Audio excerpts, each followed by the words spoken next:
Welcome back to my 9-point action plan for being financially healthy. So, here I am to discuss the fourth point in achieving your financial well being. The fourth action plan takes care of your emergency, that is, create an emergency fund.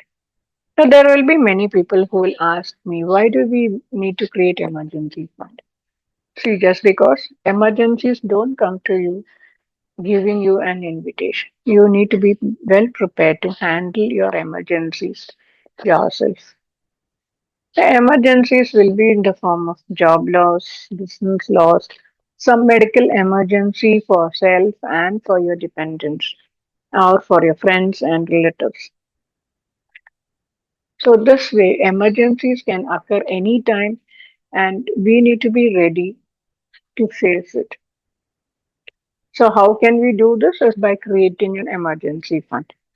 And what is an ideal amount that we need to set aside on our emergency fund? Ideally speaking, 6 to 12 months of your expenses and your EMI, if it is there, need to be parked in your emergency fund.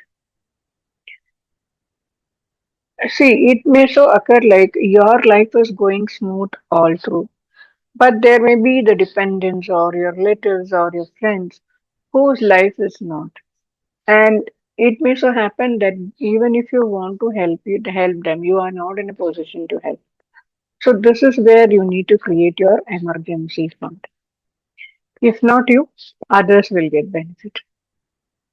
So this is what it is. The reason why we need to go in for an emergency fund.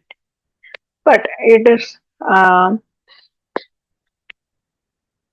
okay. How do we park the emergency fund? Ideally speaking, savings bank account is not at all the place where emergency funds are parked.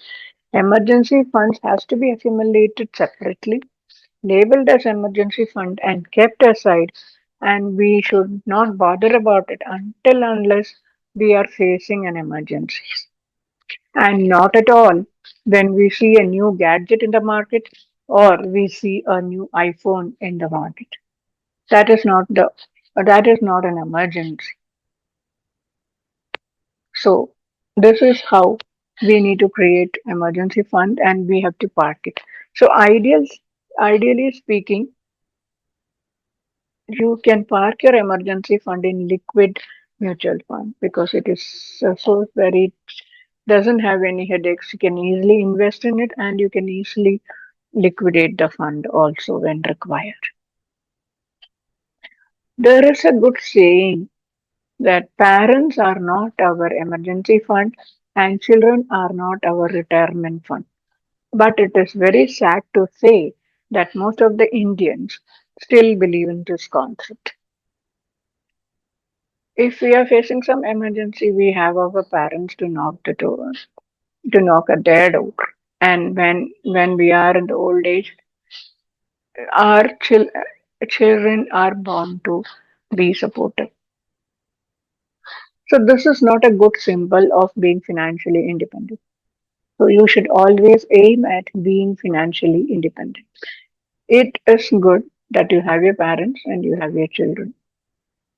But do you want to bother them or want to be dependent on them? That is really what you need to understand. So creating of emergency fund is the a very important step of becoming financially independent. Once you have created a financial emergency fund, so you need not worry about anything because you have already secured your life. You have decided on your needs and savings. You have insurance to save your family and yourself. Now you have your emergency fund and take care of your emergency. And now you are halfway through becoming financially healthy. Now, how do we become more healthy and how do we build this financial independence are the steps that we will discuss in the coming action points. So, always Aiming at financial independence and financial well being will be a great step taken towards your overall well being. So, guys, think about this creating an emergency fund and parking it before you do anything else in your financial life. So, I hope this gave you a better understanding of your fourth step in creating your wealth. And if you like this talk and like the series, kindly subscribe to my channel and share among your friends so that this concept of financial well-being or financial healthy is spread across.